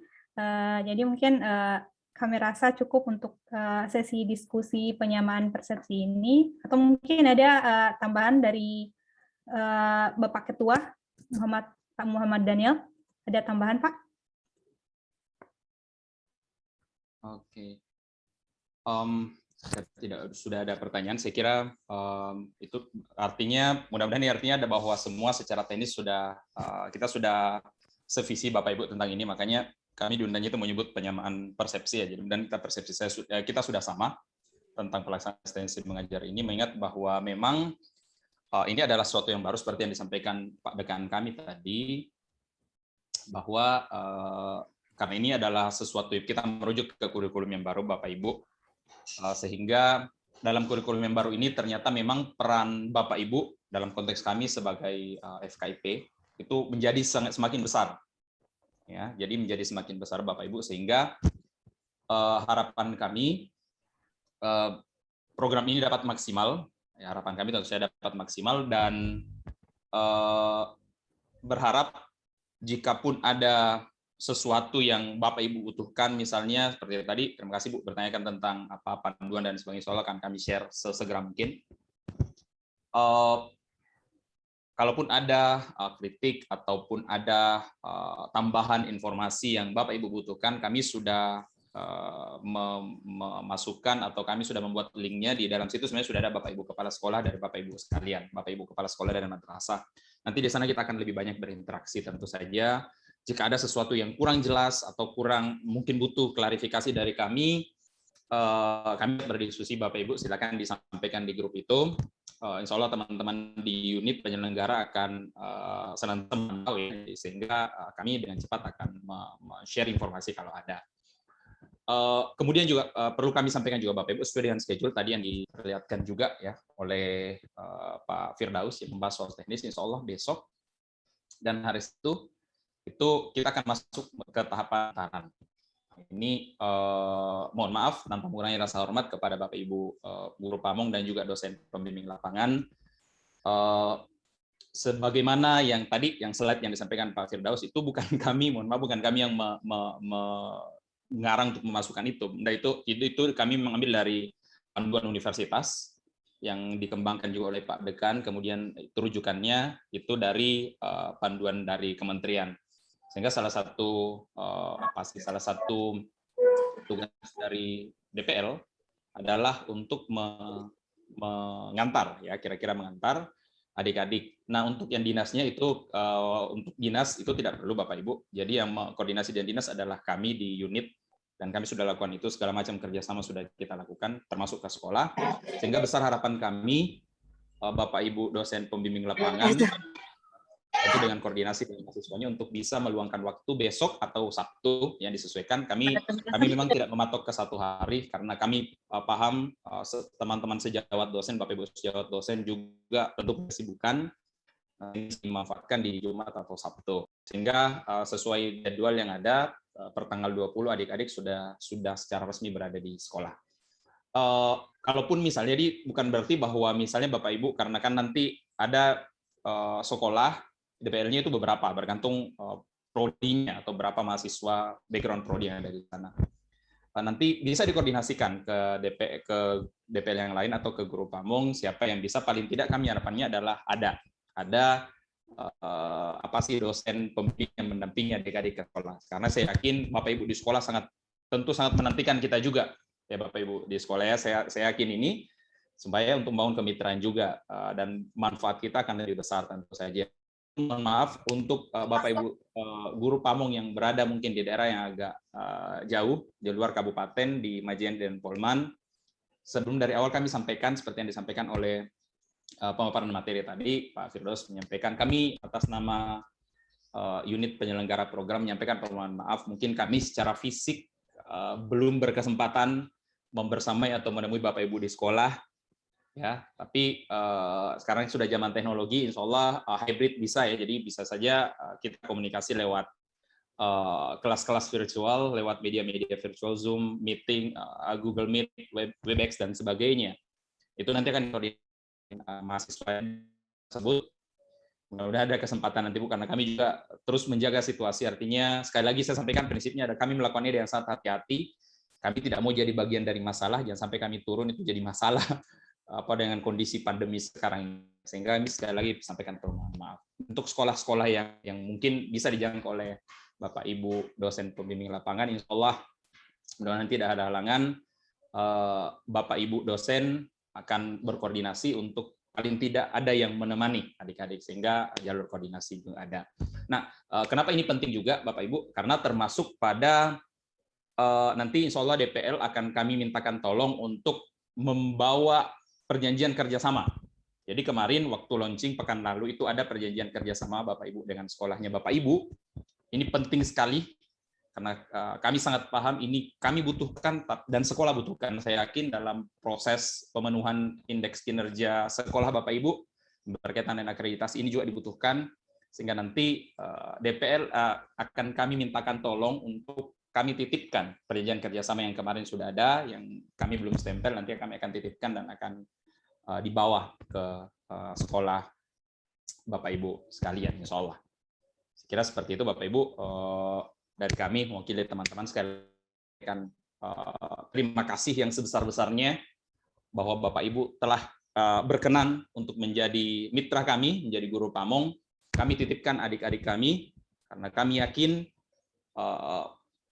adik-adik kami dititipkan di orang yang paling kompeten dalam hal membimbing adik-adik meningkatkan kapasitasnya dalam pendidikan, dalam dunia pengajaran tentu saja, karena saya yakin Bapak Ibu jauh lebih hebat dari itu tentu saja, sudah punya kapasitas tentu saja, dan kami ingin adik-adik kami memperoleh manfaat sebesar-besarnya dari berinteraksi dan dari dibimbing oleh Bapak Ibu sekalian.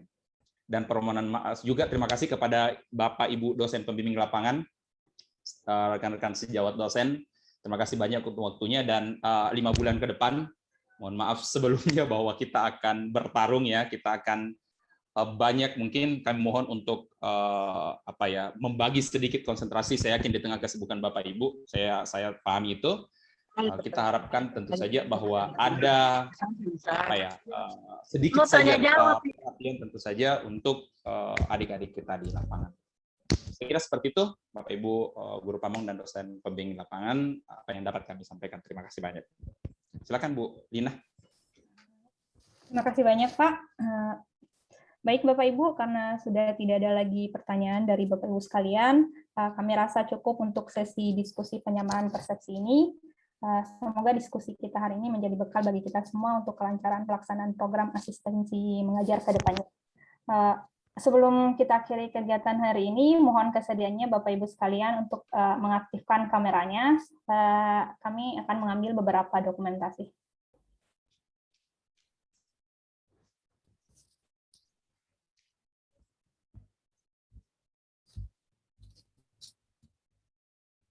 Oke, baik Bapak Ibu, saya ambil gambar untuk halaman pertama ya.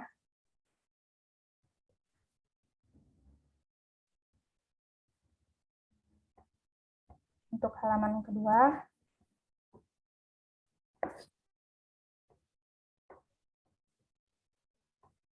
Dan terakhir,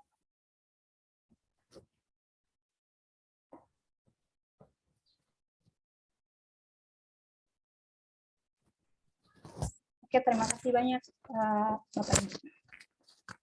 Demikian serangkaian kegiatan kita hari ini. Terima kasih banyak atas perhatian dari Bapak Ibu sekalian. Mohon maaf jika ada kata-kata yang salah. Semoga semua yang kita lakukan hari ini dapat bermanfaat dan bernilai ibadah bagi kita semua. Amin ya rabbal alamin. Wassalamualaikum warahmatullahi wabarakatuh. Waalaikumsalam warahmatullahi wabarakatuh. Terima kasih. Terima kasih Bapak Ibu sudah berkenan hadir. Ya nanti kirim Pak wali kelas. Ya, iya Pak, nanti masing-masing wali kelas kirim Pak. Oh iya Pak, iya Pak. Iya.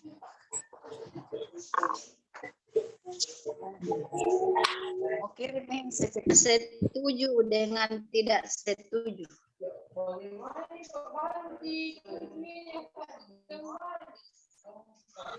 Ya untuk Pak.